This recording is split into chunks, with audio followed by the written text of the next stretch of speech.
Olá, bem-vindos de volta à parte 2 do episódio do nosso podcast. Ninguém perguntou, mas a gente quer falar.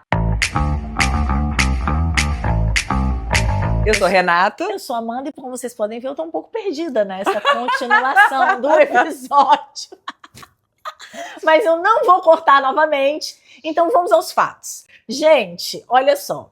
A gente, para quem não assistiu a parte 1 do episódio, volta lá e assiste para você não ficar perdido como eu, inclusive. Agora, hoje, a gente vai voltar a contar, né, toda a história, toda a trajetória da experiência de quase morte real que Renata viveu e que a gente está aqui extraindo reflexões profundas, reais, do que a gente viveu. Do que a gente viveu. Eu, né, como coadjuvante dessa história, também com as minhas próprias questões emocionais dentro desse episódio. Então, é sobre isso que a gente vai dar continuidade hoje. E aí, lá na parte 1, eu parei falando... Gente, a Amanda foi péssima. Eu creio que a gente ia falar, ela cortou igual o ratinho. Não, então, eu cortei porque eu precisava me recuperar, gente. É muito forte isso, são muitas emoções e não dá pra ficar falando isso de uma vez. A gente tem que dar uma pausa, um break pra gente tomar um fôlego. Mas aí, como eu tava dizendo, a gente se encontrou numa sexta-feira, casual, e Renata tava um pouco diferente, mas sempre muito positiva, né? A gente com projeto, discutindo coisas super animadas. E aí ela virou pra mim e falou assim: amiga, acabei de receber a notícia de que meus exames não estão legais, a cirurgia não deu certo. Eu, como assim? A segunda cirurgia tinha sido bem sucedida. Não foi bem sucedida. Novamente. Não sei direito ainda, tô encaminhando os exames pro médico e vamos ver. E aí a gente fez a nossa reunião, né, amiga? A gente fez a nossa reunião, a gente fez planos e a gente saiu super feliz. Eu fui pro meu carro, ela foi pro dela. E o que aconteceu, amiga, depois daí? E aí, a partir dali, eu fui trabalhar, vida normal. Eu viajaria no dia seguinte. Foi. O médico já tinha liberado, eu ia para Belo Horizonte. À noite, eu saindo do trabalho, combinei com uma amiga de comer alguma coisa rápido, até porque eu ia trabalhar no dia seguinte, tinha um evento de yoga, 4h30 da manhã, e depois eu ia para Belo Horizonte. E quando eu encontrei com essa amiga, eu comuniquei ela também, que eu tinha acabado de compartilhar com a Amanda. Eu não pude nem compartilhar, porque assim, chega um momento que você já tá até cansada de falar disso, né? E triste, né? Assim, e você não tem como dar muitas respostas, porque também, na verdade, nem você eu não sabia como é que tava. acontecendo. E aí, quando eu falei com Samira, né, minha vizinha, que eu tinha acabado de encontrar com ela, ela falou assim, e você, como é que você tá? Eu falei assim, tô bem. Até quando eu te encontrei, eu falei assim, tô bem. Nossa, se fosse eu ia estar arrasada, não ia querer nem sair, eu ia ficar triste. E aí foi quando eu falei com ela, falei assim, Samira, eu só quero conseguir voltar a caminhar. Só isso, assim, se algum dia Deus me permitir voltar a caminhar, eu tô feliz. E pronto, aí a gente sentou para poder... E aí vem, né, que as pessoas perguntam, né, o que aconteceu, como que foi. Eu sentei com ela no Empório no Joaquim, que era perto da minha casa. E na hora que eu sentei, eu senti uma dor muito forte, muito forte. E eu não sabia o que estava acontecendo, só entendia que era muito fora do padrão. Peguei o telefone, liguei pro médico em São Paulo. O médico atendeu, perguntei se era para ir pro hospital. Era uma dor na perna? Era uma dor na barriga. Assim, era como se fosse uma explosão interna, assim, gigantesca. Mas tinha um movimento, assim, que doía ou não? Era só um... Não, era uma explosão. Era uma explosão, um desespero. Sei lá, aí assim, uma apêndice supurado, mas de uma forma muito grande, uma úlcera, que nem sei se úlcera é história. Era uma queimação? Era uma explosão. Era uma coisa em ebulição, assim, uma explosão. Como se fosse o que eu vejo, até esqueci o nome, aquele negócio que faz assim, sai larva, como é que chama? Vulcão. Tipo um vulcão aqui dentro, assim, queimando. Nossa.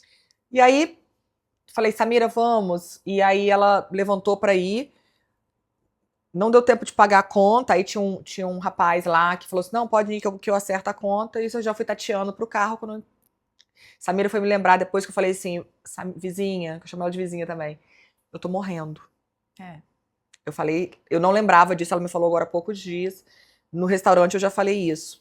Quando eu cheguei no carro, ela me colocou no lado do carona, baixou, eu já não conseguia nem falar direito mais, de tanta dor, né? Certamente a pressão caiu, né? Eu não sabia o que eu tinha.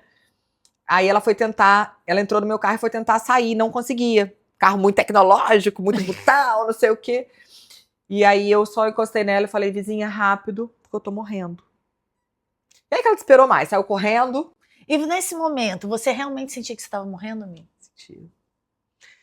A sensação, não é uma sensação assim, eu sabia que eu sentia a minha energia indo embora. Eu sentia vontade de Era algo simplesmente... muito diferente do dia de tudo que você já tinha sentido. De tudo. Eu queria simplesmente fechar os olhos e deixar isso indo. Você tinha sono? Não, sono não. Eu não tinha energia. Não tinha energia nenhuma. A pressão deve ter baixado Passava alguma absurdamente. coisa na sua cabeça? Passou uma coisa na minha cabeça, que era na hora que ela saiu e me deixou sozinha dentro do carro, eu pensei se eu abrisse a porta do carro e deitasse no chão da rua, meio que pra estribuchar, assim. Coisa de doido. Horrível, horrível. Foi a única coisa que eu pensei. Meu Deus! Foi a única coisa que eu pensei. Juro, assim. E aí pensava assim, nossa, ambulância não vai chegar por conta da dor. Você quer que a dor cesse. Entendi. Você já não tem mais energia, você não consegue sair correndo, você não consegue pedir ajuda. A dor tá insuportável. E olha que eu sou forte pra dor. Não, você queria deitar no chão do asfalto? É. No chão do asfalto não, né? Da calçada. Pra do alguém lado te já. ver? Não, simplesmente porque do jeito que eu tava, tudo que eu fizesse doía. entendi. Então, assim, me deixa aqui que tá tudo bem. Na hora que terminar essa dor, acabou. Vou morrer. É bem forte, assim. Meu Deus! Bem forte. Aí Samira sai correndo descalça, diz ela que vai lá no restaurante, pede ajuda pro Rafael que tava lá. Ela conhecia ele de vista, eu conhecia também. Uhum. Rafael vem, entra dentro do carro pra dirigir, Samira entra atrás. Eu pego o celular, dou na mão dela, liga pro Dr. Juliano. E aí eu desmaio. Aí você desmaiou, você apagou. Desmaiei. Assim, o meu desmaio, assim, eu não conseguia fazer nada. Entendi. Mas você eu tava tinha consciente? alguma percepção. Alguma percepção do que estava acontecendo? Na verdade, eu não conseguia perceber nada. Não conseguia perceber ele dirigindo, não conseguia perceber nada. Ela ligando, pra quem ela ligou, nada. Mas eu tava ali. Entendi. Aí ela conseguiu, e aí foi realmente o momento de... O Rafael fala que ele estava absolutamente em paz. A Praia do Canto, dia 12 de junho. Sexta-feira, horário de pico, dia dos namorados, assim. 12 de junho, eu sem saber, né, assim, tudo que estava acontecendo. Rafael me dirige, diz Samira que era uma ambulância, o cara, ele colocou a mão pro lado de fora, buzinava e pisca-alerta ligado, que cortou aquele negócio igual maluco. Deus foi preparando cada detalhe para salvar a minha vida, assim, cada detalhe. Rafael falou que ele não iria para lá. Durante o dia inteiro, assim, que ele...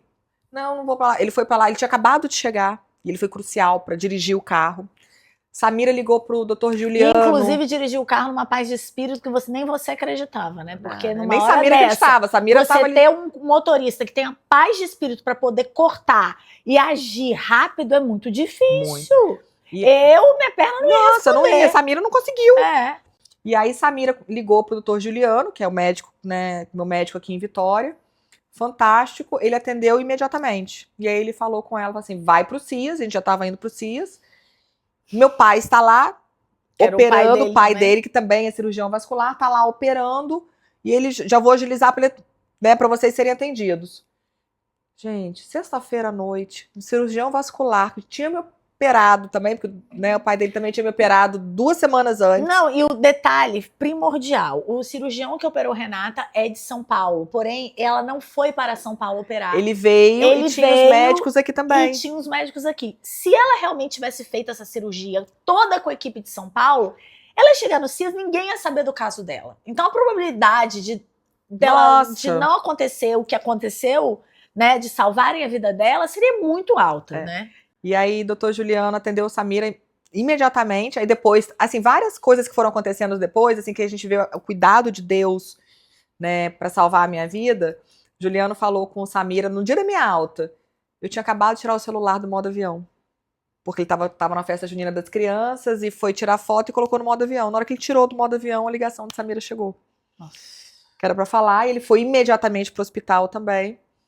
E aí lá, o doutor João Luiz, né, estava lá dentro, que ia começar uma cirurgia, dispensou o paciente. Ia começar a cirurgia sexta-feira à noite, 8 horas da noite, dispensou o paciente. para poder Gente, voltar no dia sexta-feira, seguinte. cirurgião dentro de cias para fazer Pra cirurgia fazer letiva, cirurgia. porque não era de emergência desse Não, paciente. Olha que loucura. Aí eu cheguei, fui imediatamente atendida. Falei assim, não dei nome, sobrenome, não fiz prontuário, nada. Doutor Juliano, o doutor João Luiz já me atendeu imediatamente lá. Já estava desacordada. Só pra Eu cheguei lembrar. chocada. Chegou em choque porque o que aconteceu na verdade, né, amiga? A sua artéria rompeu, A né? minha artéria rompeu. Então... E ela, imagina um chuveiro drenando sangue, igual filmes. Exatamente. Inundando aquilo de sangue.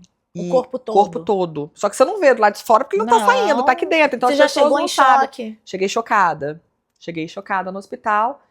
E aí, o doutor Juliano logo chegou também. E aí quando chegou, já começaram, né, a fazer os procedimentos. E ele só me pergunta uma coisa, que eu consigo responder, que fala assim, você comeu? Nossa, isso foi incrível também que você me contou. Eu falei, não, eu não comi. E aí depois eu vinha saber que eu, assim, com tudo, que para você ser entubada, e eu seria entubada, ser entubada com o estômago cheio é um risco muito grande de você broncoaspirar. E quando eu cheguei no restaurante, Você já estava um tempão sem comer. Eu já estava desde a hora do almoço, eu estava 7 horas em jejum sendo preparada para ser entubada à noite. Você me contou que não deu tempo de você botar o primeiro gole na boca. Primeiro, chegou a bebida, não, foi o tempo e aconteceu. Então, assim, nem ter oportunidade, eu não fui nem, eu nem comi. Você já foi preparada para cirurgia? Já fui preparada para cirurgia, sem saber. E aí, lá também, chegaram a falar, alguém falou que, vamos fazer um exame. Não, a barriga dela, vamos cortar agora. E aí foi isso. Então, eu fui imediatamente atendida, foi muito rápido. Em menos de 30 minutos eu já estava, né, já tinha sido transportada, já estava entubada, já estava sendo operada. Foi o principal para salvar a sua vida. Foi o principal para salvar a minha vida. Porque se eu tivesse em qualquer outro lugar, se eu tivesse no voo para BH, eu teria morrido. Se eu tivesse chegado em BH, eu teria morrido. Se você estivesse sozinha em casa, você teria morrido. Se eu tivesse sozinha em casa, né? Se eu não tivesse ido pro Joaquim, você teria morrido. Porque eu ia deixar meu carro em casa, eu ia a pé pro Joaquim, eu só parei o carro do lado do Joaquim, porque na hora que eu tava passando, um carro saiu. Não, e porque você também poderia ir pra casa, normal, e sua filha poderia não estar lá, você poderia estar sozinha, e aí? E não estava, realmente. Então, assim, eu não conseguiria chegar no carro. E aí foi tudo isso que aconteceu. Então, assim, eu perdi mais de 2 litros de sangue, eu tive que fazer transfusão lá no hospital, foram 5 bolsas de sangue. Então, foi bastante traumático, né? Ver uma foram pessoa... quantos dias de UTI? De UTI foram 6 dias e mais 5 dias de internação. E lá na UTI, lá no hospital, porque isso foi na sexta-feira à noite, no domingo eu fiz outra cirurgia. Porque lembra que a gente já tinha descoberto que a cirurgia não tinha sido bem sucedida? Lembro. Então, no domingo, eu fiz outra cirurgia, que aí foi quando eu coloquei um stent na artéria. Você ainda não tinha colocado stent, era só o balão. Não tinha colocado, só o balão. Entendi. Eu fiz o balão, depois eu cortei e tive hemorragia e depois eu coloquei mais um stent. Então, agora vamos falar, depois disso tudo, eu acho que não tem como uma pessoa passar ileso por uma situação como essa, né? Eu comentei com Renata, assim, vi ela, depois de quanto tempo que eu tive amiga pessoalmente, assim? Uns 15 dias, não? Depois? Foi.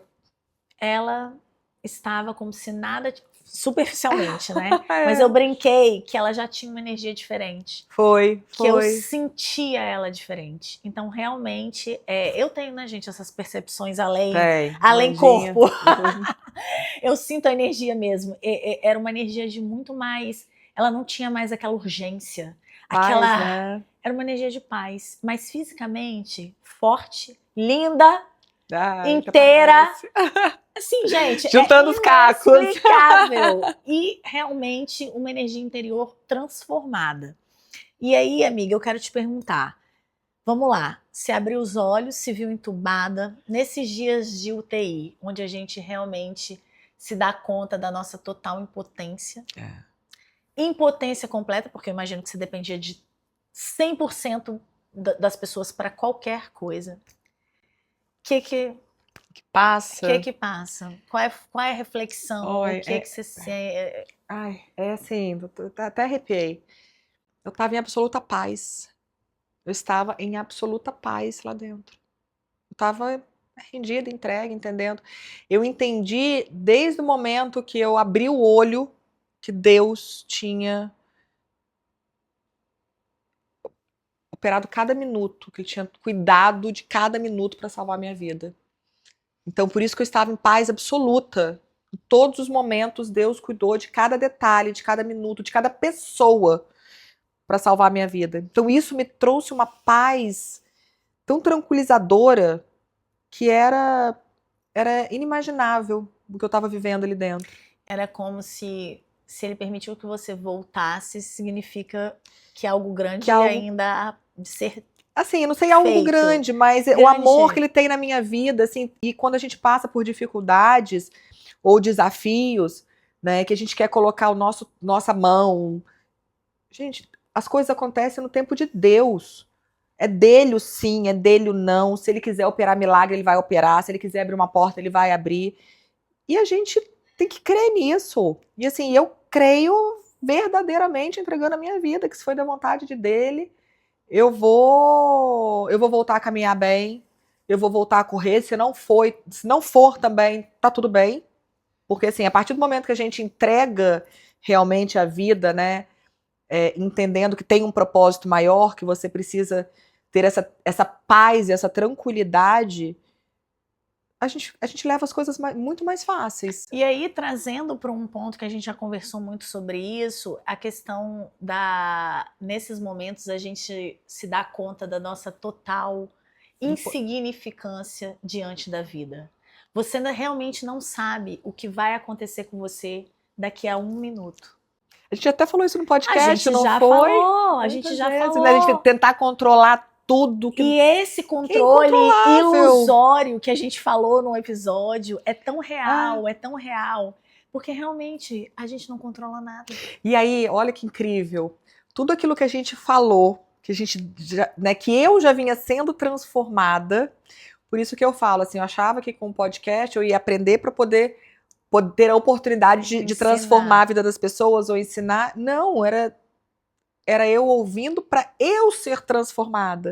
Toda uma preparação para quando chegasse o meu momento, eu estaria diferente. E realmente é isso. Assim, eu não tenho controle de absolutamente nada. Não quer dizer que eu não vá ter metas, não quer dizer que a gente não vai trabalhar, não quer dizer nada disso. Mas eu sou impotente de verdade. Então, quando eu entendo isso, eu descanso. Descansa e o momento presente tem muito mais valor. Tem muito mais valor. E aí a gente começa a não ter tanta urgência com o amanhã. Tanta necessidade de controlar o amanhã. A gente vive exatamente com presença, né? Que é isso que a gente não fica se pegando ao passado, porque o passado já foi, que nem existe, o futuro, se a gente ficar se pegando o futuro, também a gente vai viver ansioso, né? Então, a verdade é que tudo é ilusão, porque a única coisa real é o aqui e o agora. O resto são só conjecturas da nossa mente. Só que isso é simples na fala. Agora vai viver, né? Só se dá conta realmente quando você vive uma experiência como essa. Entende? De você acordar num dia com a vida totalmente estável e de repente vir a vida e fazer assim, ó, sem pedir licença. E isso vai acontecer em algum momento com todo mundo. A questão é, como que você vai passar por isso? Vai passar por isso. Porque essa é uma forma resiliente. Quando você realmente se rende, sim, é isso que eu tenho hoje. E aí, eu confio em algo maior. Eu confio em Deus. Olha, eu fico toda arrepiada. Por quê? Porque essa experiência eu poderia ter passado com muito mais dificuldade. Claro, se eu estivesse questionando, se eu estivesse ansiosa para sair, a resistência traz dificuldade. Muito pelo contrário. Eu passei em paz, então... Quando eu saí da UTI, que eu fui pro quarto... Isso tem uma coisa de aceitação também, né, amiga? Total. É uma aceitação daquela condição. Daquela minha impotência, da minha fragilidade. E da sua fragilidade. E mais do que isso, é como se você aceitasse, mas não numa posição de entrega vitimista, mas numa posição de entrega em paz, de confiança, de que aquilo é transitório também. Sim. E de que aquilo vai passar. E aí, quando eu fui pro quarto... Aí chegou um momento, eu falei assim, nossa, eu achava que eu tava, assim, já me sentia mais forte. Então, a partir daí eu fui pro quarto, pedi pra levar minha escova de cabelo, já fiz escova no cabelo. E aí, a partir dali, eu me entendi assim, na hora que eu estiver pronta, eu tô pronta pra ir. Então, todos os dias eu acordava, tomava banho. colocava uma roupinha linda, toda de track and field, linda, cabelo escovado, passava uma maquiagenzinha. Aí ela não podia pegar no celular, né? Eu falava, bom dia, como estamos hoje? Acordei pronta pra alta. Todos os dias ela tava pronta pra alta. Todos os dias. Na hora que fosse dar vontade. Só que eu não falava isso com ansiedade pra sair. Sim. Eu querer estar na minha casa porque eu não podia. Não. Não, eu acordava em paz. Falava, eis-me aqui, Senhor. Quando for dar vontade, eu tô. Minhas coisinhas estão prontas. Eu tô pronta pra poder ir. Tá? E aí eu ficava em paz, eu entendia aquele momento, podia me permitir ser frágil. Agora, uma coisa que me ajudou muito, muito, foi o poder da oração e o quanto eu me senti amada pelas pessoas. Incrível, né, então, amiga? isso me sustentou de uma forma. Assim, queria até aproveitar esse momento para agradecer a cada pessoa que orou por mim, que rezou por mim, que torceu para que eu saísse de lá, porque eu recebi muitas mensagens, algumas pode ser ainda que eu nem tenha conseguido responder, porque foram muitas mensagens. Eu me sentia protegida, eu me sentia carregada, era uma força muito além, de verdade, assim. E como que isso é importante, né? Como você ter esse papel de que você faz a diferença. Faz a diferença, como você se entrega também para outras pessoas, e quando você precisa, as pessoas entendem, e as pessoas te devolvem aquele amor que você fluxo, doa, né, né? amiga? Nada é em vão. E como eu me senti É um amada, fluxo. eu me senti muito amada, E muito você amada, se e muito permitiu acolhida. se sentir amada. Sim. Você estava em posição de receber. Porque talvez a Renata lá do passado Provavelmente não se colocaria Não, na posição de receber. Então você conseguiu sentir todo esse amor porque você se colocou nessa posição de receber. E a gente muitas vezes também tem dificuldade de se colocar nessa posição de receber. Então isso também foi uma transformação. Sim, foi. Né? E assim, só a partir de hoje, que a gente pode pensar, né, de tudo que acontece.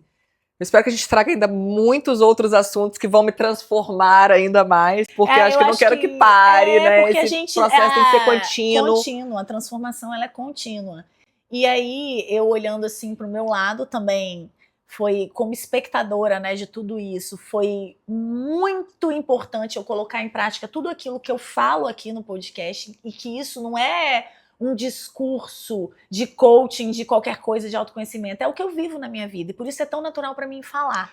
Só que quando eu sou colocada à prova, uma amiga que estava comigo ali naquele momento, de repente eu fico sabendo por um acaso, porque eu fiquei sabendo por um acaso que ela estava entre a vida e a morte, aquilo me desconcertou de uma forma muito profunda também.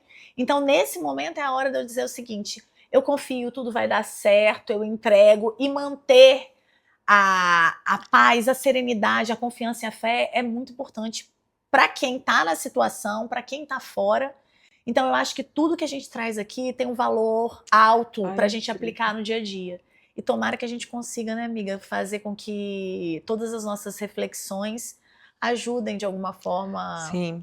A uma mudança a mais alguém, né? Porque assim, a minha, mindset, com certeza. E é o que eu vou repetir, a minha fala de sempre: se a gente conseguir alcançar uma única pessoa, pra gente já tá suficiente. Então, que isso se perpetue. E aí, para as pessoas que estão curiosas, assim, qual que é o seu estado hoje em relação à doença? Como é que você tá se sentindo? Prognóstico você tem?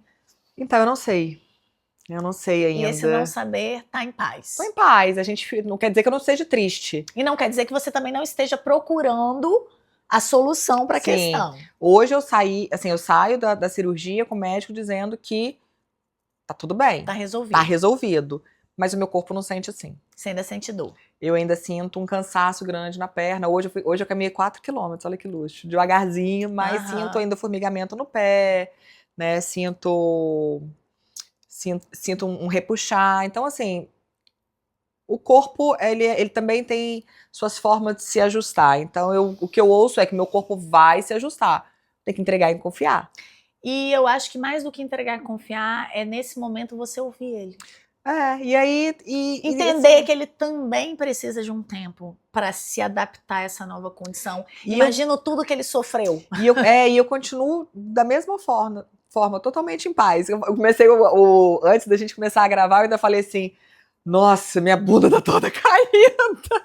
Ai, tá tudo Coitada, bem. gente. Tá tudo bem. A gente falou, se fosse antes, né, amiga? Nossa, se fosse antes, eu ia estar neuropsico, né? Tá tudo bem, a gente passa a ressignificar. feliz é aquela pessoa que pode ressignificar, né? Exato. Que pode olhar para um desafio, que pode olhar para umas mudanças e falar, tá tudo bem. E feliz, assim, é a pessoa, mas no fundo, todo mundo pode. Isso não é privilégio de ninguém. A gente precisa querer sair da posição da vítima, da doença, do acaso, de Deus, e se colocar nessa posição de protagonista mesmo, de criador da realidade, conectada a algo maior, que é o quê?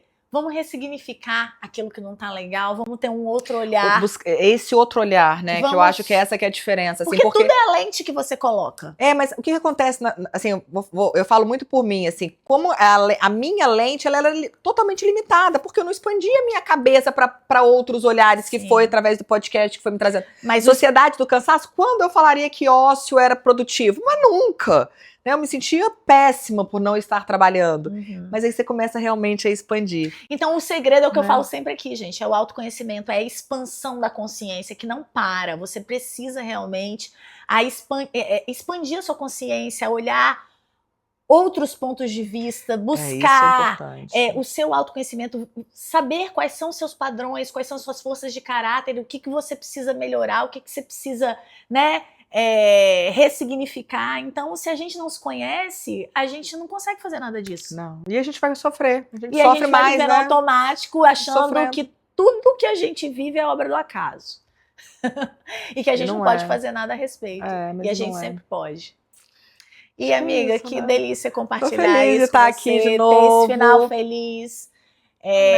Eu acho que, nossa... Eu nem sei te dizer o que quando a gente estava conversando aqui, e você me trouxe esse insight que eu nem tinha percebido de como o podcast foi importante. E foi aí, a gente sempre soube que a nossa união nunca foi por acaso, só que a gente não conseguia explicar. E hoje a gente materializa isso, que tá né? Muito verbaliza claro, muito, né? Que tudo faz mais sentido. Obrigada, obrigada. Tá? Eu não tô feliz que eu tô de volta. Gente, acho que é isso. Corta, senão eu vou chorar.